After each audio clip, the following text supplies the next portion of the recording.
Constitution and the common law does not discriminate. The people that taught people to discriminate were the British. The British divide and rule, and they have done throughout the world.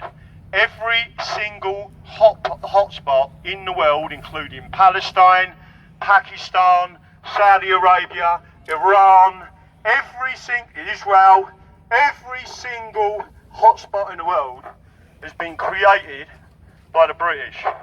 And what the British have done is they have honed a way of dividing and ruling people. Working class people, who is what I stand for and what the English Constitution Party stand for, don't care what colour you are. Your skin colour is irrelevant. Your cultural reference to England and the English common law is what's important.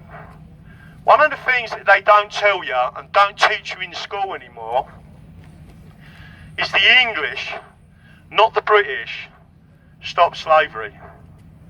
There are a number of rulings from English judges. One of them was in 1698 and the ruling went over to 1703. The next major one, and when I say major, was the one that sent shockwaves around the world. It was called Somerset versus Stuart, 1772. That situation, an English judge issued a writ of habeas corpus to get a black guy who was a slave off of a slave ship in the River Thames. A guy called Granville Sharp was the one who paid for that, and he came from Durham. He was a layman because the English were known as common lawyers, because we have common law. He went and got the habeas corpus issued. They took the black geezer off the ship back into London, and a massive court case ensued. What they don't tell you is the judge kept warning the slavers, unless you drop this case, you ain't gonna like my ruling.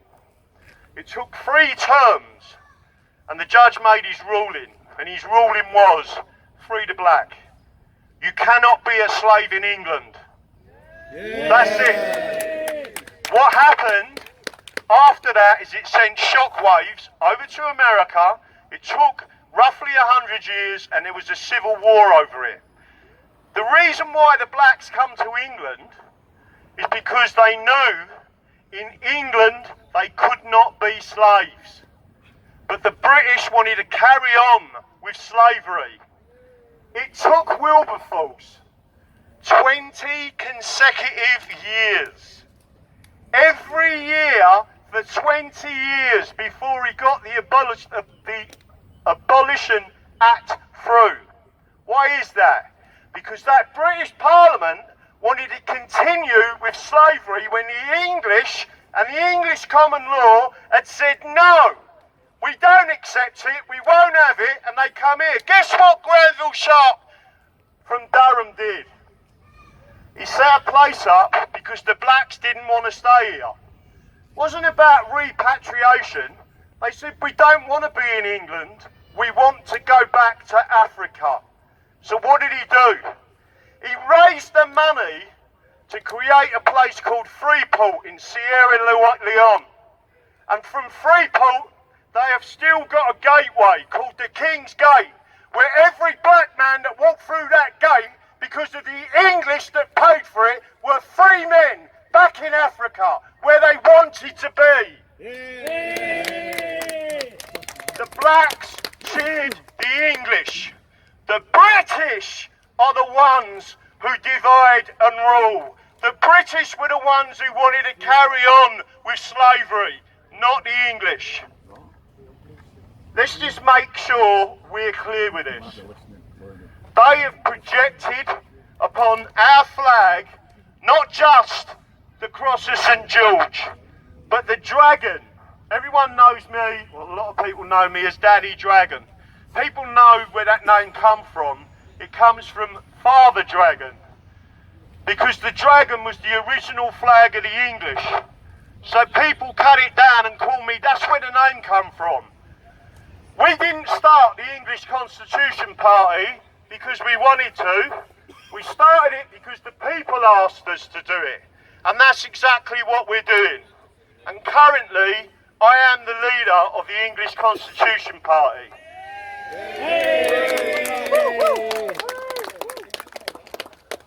The English Constitution is the most important constitution in the world, including the common law.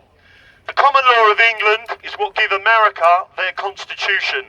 Their Second Amendment comes from our Fifth Amendment. Our Fifth Amendment is still valid and still law in this country. The British have took our right to be armed.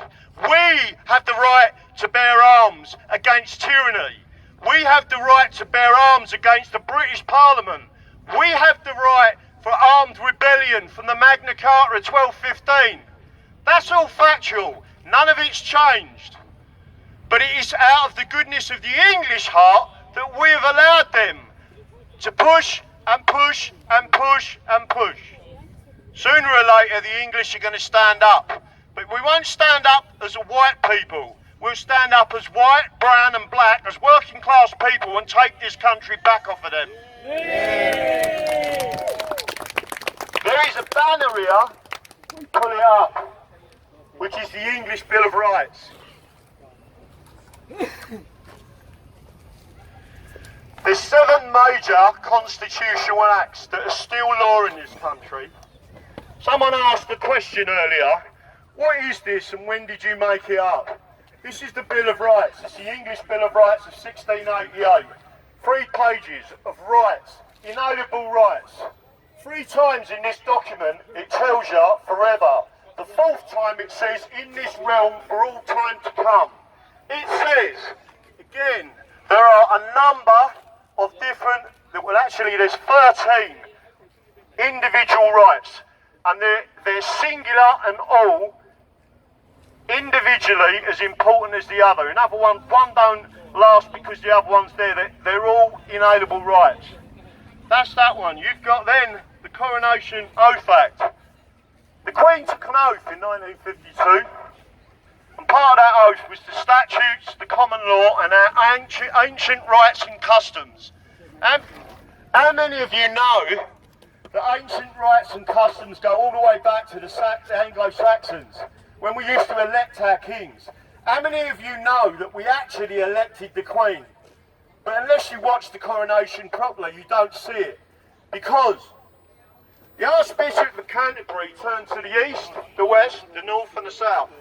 And he said to the people in the Abbey, do you accept Her Majesty the Queen as your monarch?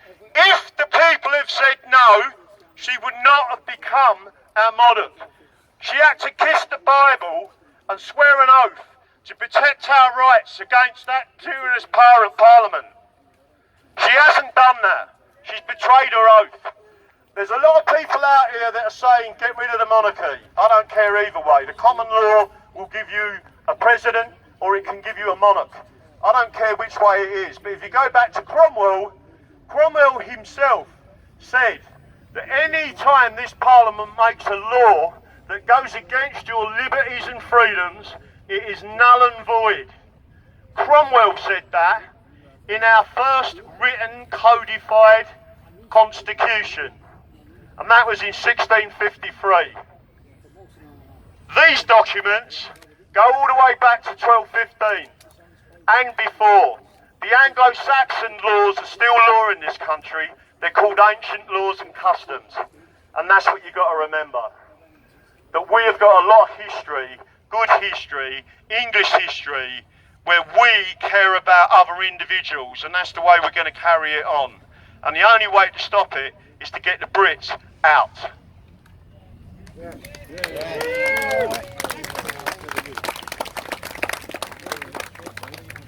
Who's active? Active? Do you want to come and say something?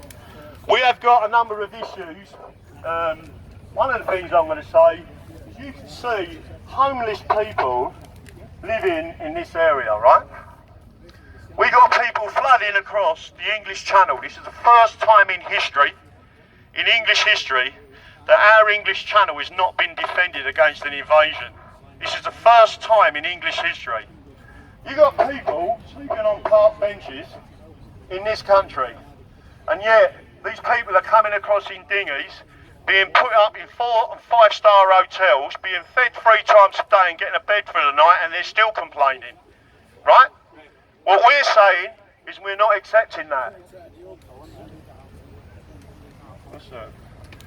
Borderless Britain. 320,000 homeless Brits, 6,000 of whom are veterans. Just think about the veterans, people who have fought and died for this country. But remember them people that have been out there fighting for the Brits, yeah? Not the English, the Scots, the Welsh or the Irish, the Brits, the British government, that have put them in harm's way, and then they're living on the streets. 48,000 asylum seekers are in taxpayer-funded accommodation. Stop the illegal invasion and secure our borders. So again, people have to understand, it is not racist to talk about immigration. It's not racist to talk about England being protected, because we have always protected our own shores. It is the British that are not doing it at the moment. It's the British that are letting us down. It's the British that are doing it. And we need to make sure that we take back control of that. What are you doing?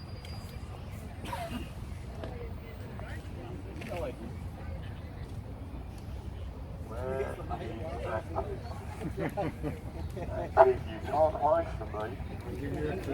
Come on, son, you can come and say your piece. This is freedom of speech, and people, they want to hear you come and speak. Come and have a chat. Big cheer, come on, big cheer for active patriots. He's been abused by our police all over England, and he's now going to come and speak to you. This is freedom of speech, it's a constitutional arrangement, we're allowed to say what we like. And you're going to tell the truth. Up you come. Come on, active! Come on! Active, active, active, active, active, active, active, active, active, active, come on! There's only one active.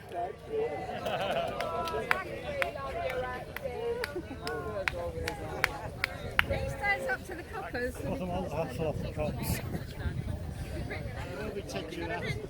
Go on, lad. Go on. Right, let me just let everyone know. First of all, this lady in front of me who's walking towards me now is Mel. Mel is standing as a candidate for the English Constitution Party in Yorkshire. So we want a big round of applause for Mel. And any help in Yorkshire, anywhere, to help leaflet and get the message out, etc., don't forget what we're about. So the main thing that we're talking about is pensions for the English. £7,900 a year is not enough to live on, right? Now, again, you had a superintendent of the Yorkshire Police sort of accusing this place, us of being sort of far right, whatever he thinks we are, right? I'm going to give you an indication of his pension. When he retires as a superintendent, he gets £250,000 cash in his back pocket, tax-free, all funded by you. You've given that money, right? He then gets £40,000 a year until he dies. And that guy is moaning that we're doing a demonstration for English pensioners to increase their pension from £7,900 to 19 grand a year when they've grafted all their lives and got nothing. They've took the tax money off of us, working class, and put it in their pockets. A constable, once retired, 124 grand in their bin, tax-free, 18 grand a year for the rest of their life. Just think about that. That's twice, nearly 3 times what any of our normal pensioners are getting. And they wonder why we're getting the hump. That's without talking about the councils on £500,000 a year wages. £500,000 a year. Did you know that the North Yorkshire Chief Constable retires with £500,000 in his back pocket, right? Cash, no tax, a £90,000 a year pension coming out of your pockets, right? Let me ask you a question. Do you think any of these senior police officers should put a mask on and rob us blind? Because that's what they're doing. But it ain't just them. It's the British and the British Parliament that's allowing them to do it. And unless we take out that Parliament, we can't do anything. We need to move on the Parliament and void the Acts of Union. Now let me just say this to you. One of the things we're going to do is we're going to retrospectively go back to all them police officers and all them people that were involved in the rape of English children, and we're going to take their pensions. And the money that they was given,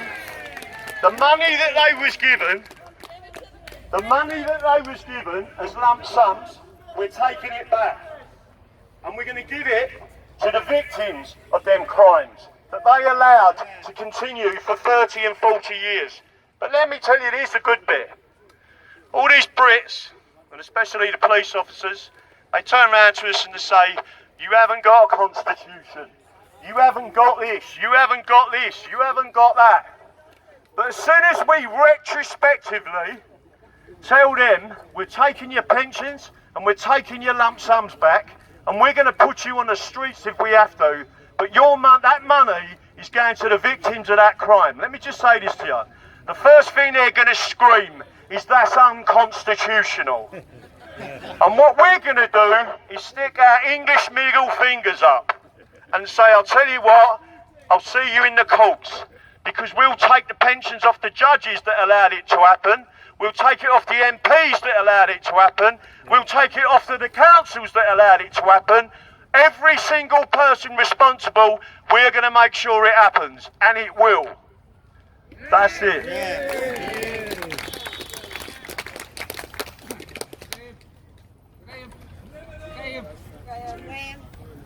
Huh? Winkle.